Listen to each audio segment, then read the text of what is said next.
Hello, everyone. I hope you are all having a great day today, and hopefully, everything is beautiful in your neck of the world.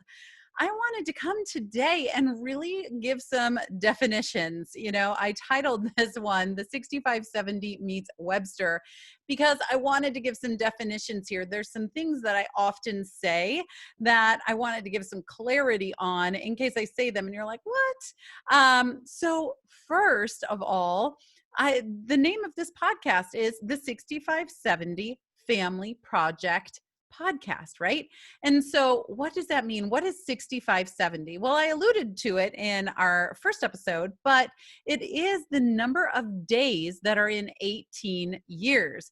Now, are our kids out on their 18th birthday? Well, no, but in general, that's about how much time we have with them at home. And that's the time that before they're given that adult distinction in I would think almost everywhere in the world. I definitely know the States and many other countries as well. But 18 years is 6,570 days. So the 6570. Now, that's how many days we have. And this is our training ground. I really believe that this 6570 training ground is where they are learning how to be an adult, how to make better decisions, how to control their thought processes and their actions, right? And going through that mindset cycle so that they know that every thought that comes into their head isn't maybe something that should be acted out, right? And they also start to understand that once an action is done, they lose all control over the response, right? This is our training ground. And you know that people are trained during this time, good, bad, or indifferent, because if we did nothing with kids, right? If we did nothing with kids and they were just left on their own accord, A, they probably wouldn't survive, but B, we'd be, living in a world with a bunch of Mowglis, like Jungle Book style, right? And so there is training that happens in this 6570, and not only training that, leads to something, but it is training that leads to their core beliefs. Core beliefs are your true core beliefs, the deep down beliefs that you have about yourself and others and the world around you. And so that is what the 6570 is. Now, what is this project? Well, what I call parents are family architects. You're like, what? Well, bear with me here for a second. So an architect designs, plans, and oversees the construction or building of a project. Well, if we are architects, if we're family architects, we are designing, planning, and overseeing the building of our family and our children. That is what we are. That is what a family architect is. And that project is our number one biggest project is the 6570, right? So that is where the 6570 family project comes from. This is our biggest project as family architects. Now, what is a family architect? Well, I'm glad you asked because I am all about definitions. And here is an actual manifesto. I'm going to read it to you. It's not too long, but what a family architect is. So a family architect is the kind of parent today needs in order to build tomorrow. Respectful, learning, teaching, intentional. A family architect believes they have an honor and responsibility to raise up a life given into their hands by building into that life all the rudimentary pieces that will come together to create their child's unique brilliance and success. A family architect knows that failure can be the best thing when used as another step toward success. Family architects use discipline as a path toward strength in mind, body, and spirit because they know becoming a self-led leader is the surest way to achieve everything possible in life. Family architects build their family experience, define their success, create joy, form connection, drive communication, and change the world. I am a family architect, and I am just one conversation away. And the conversation is because all of us are only one conversation away from being better, right? A conversation with ourselves, with our spouse or significant other, with our kids with their siblings, our kids with the parents.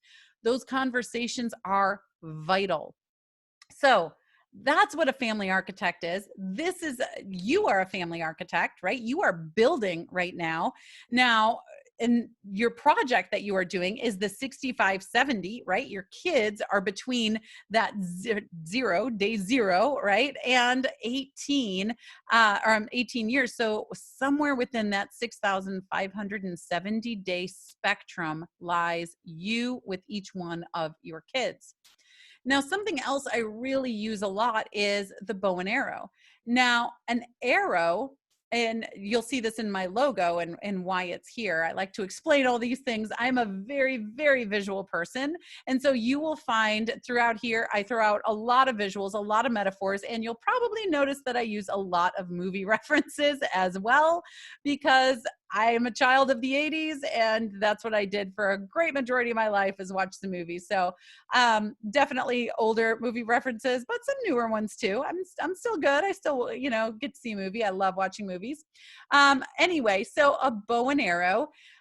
So you remember geometry? I don't know if you remember geometry. I remember almost nothing about geometry. It was actually the only class I ever got a D in, and it struck such a nerve with me that I got a D. I was devout to never get a D again in my life, and I never did. But I just did not understand it for the life of me. And I had one of those teachers that was like, here's the book, teach yourself. I'll be up at the front of the class if you have any questions. And I was like, what? I don't know what all these things are. It looked like hieroglyphics to me. So anyway, but I do remember what a ray looks like. And a ray was, are you going to message me back and say, no, that's not what a ray was. But a ray, I believe, is where there's a point, right? And a line segment, and then an arrow at the end. So that's what I'm talking about. 99.9% sure that's a ray, but if not, correct me, you geometry geniuses. Okay, so looking at that arrow, it looks like an arrow. The point is the point of connection. A connection is not an ongoing process, right? It is literally a point in time and space. That is the point of connection. The line is communication. That is an ongoing process. Communication is. And then the arrow at the end is, I'm drawing this out on my desk as I'm talking to you, is the arrow at the end is the clarity. That's where you're going, right? Where are you pointed? And you notice that without the point, the line, or the arrow, or connection, communication, and clarity, where would it go? You need all of those points. And the bow is the world.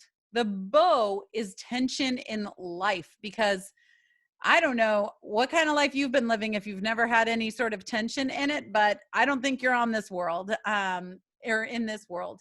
So every day we're going to be faced with things that surprise us and put tension in our lives. Sometimes it's great tension. I remember a friend of mine got really, really sick before her wedding once. Super great wedding, great couple, but she got so sick before her wedding, and a mutual friend of ours said, you know what, even good stress is stress. And that always just kind of stuck with me. So that tension is life. And when you put tension on that arrow, if you don't have all three of those pieces, your connection, communication, and clarity, and you're pointed somewhere that you don't want to be pointed, or there's a weak spot somewhere in there, you're going to just hit the ground.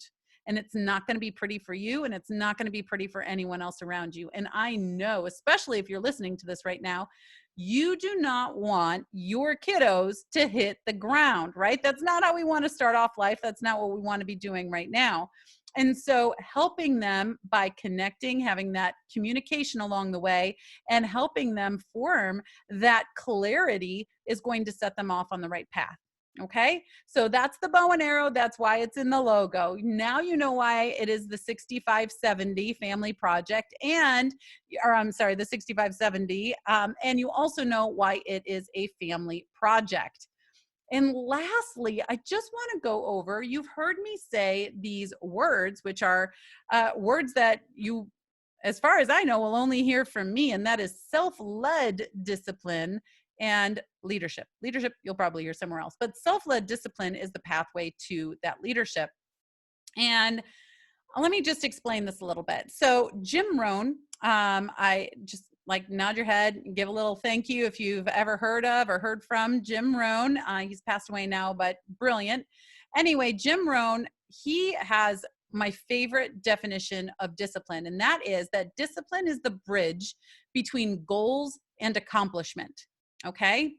So when we're with our kids, we have what I call the discipline spectrum, and it goes all the way from parent-led to parent to self-discipline to self-led discipline, and then leadership. But there's self-discipline, right? And there's that 3 parts of discipline. We have the goal, the bridge, and the accomplishment. And so in self-discipline, someone's going to give you a goal, and then you may or may not go through with it, and then you get to an accomplishment if you do, right? Well, self-led discipline, without getting too much in the weeds, I go through this with my my family coaching clients. I do family life coaching, and I get really deep in here with people to figure out where they are and how they can move along the spectrum and things. But with self-led discipline, that child, or you as a parent as well for yourself, but you're teaching your kid to do this, you decide what the goal is, you walk through that bridge and figure out, you commit to the path, right? And you have the accomplishment at the end. That accomplishment may or may not look exactly like you thought it would look, but it's still an accomplishment at the end. And guess what? Failure can even be an accomplishment. Remember what we said in the manifesto up here. They know, family architects know that failure can be the best thing when used as another step toward success. So that can even, so that can even be a very good thing. And then we have, after that, you have the self-leader, right?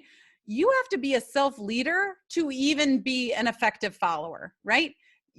An effective follower. There's a lot of followers out there that are not effective. They just like, that's pretty, I'll go. Oh, that's pretty, I'll go. Oh, that looks comfy, I'll go. That's not an effective follower. That's just a follower, right? Those are like the couch cruisers and things like that. But a self-leader comes from self-led discipline, because you have to be the novice before you can be the master. You need to be able to lead yourself before you can move on to lead others.